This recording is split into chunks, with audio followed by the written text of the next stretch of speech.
мына сиздер жарандык абалдын актыларын каттоодо нике күбөлүктөрүн да каттап бересиздер да.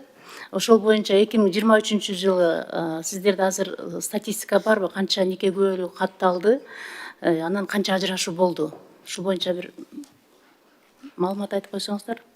2023 жылкы 44.776 нике күбөлүгү берилген. Ажырашуу тууралуу 12.662.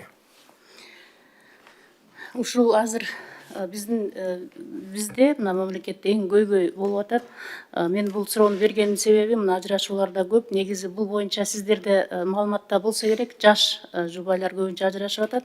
Анан бизде мына үй бүлө кодексинде 18-беренеде мындай бар экен да, никени бузуу үчүн бул кош бойлуу аял кезинде же баласы бир жашка чыкканга чейин нике бузулбайт экен. Бирок ошол күнгө чейин ажырашып кетүү болуп атат дагы.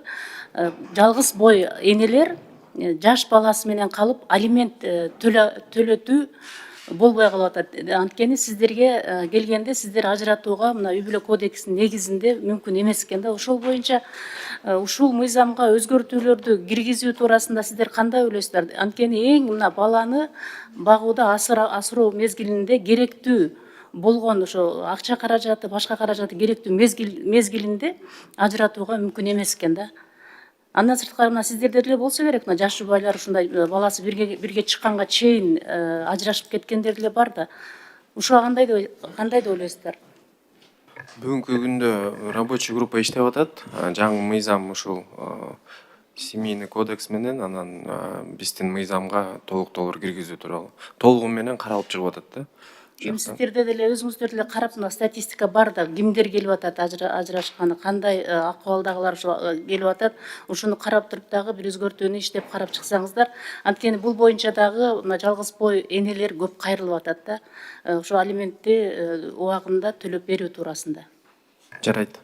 Гүлшаркан Охонованын сөзүнө кошумча, эгерде баланы атасы бакса, атасына дагы апасы төлөп берсин да бүт акчалардычы.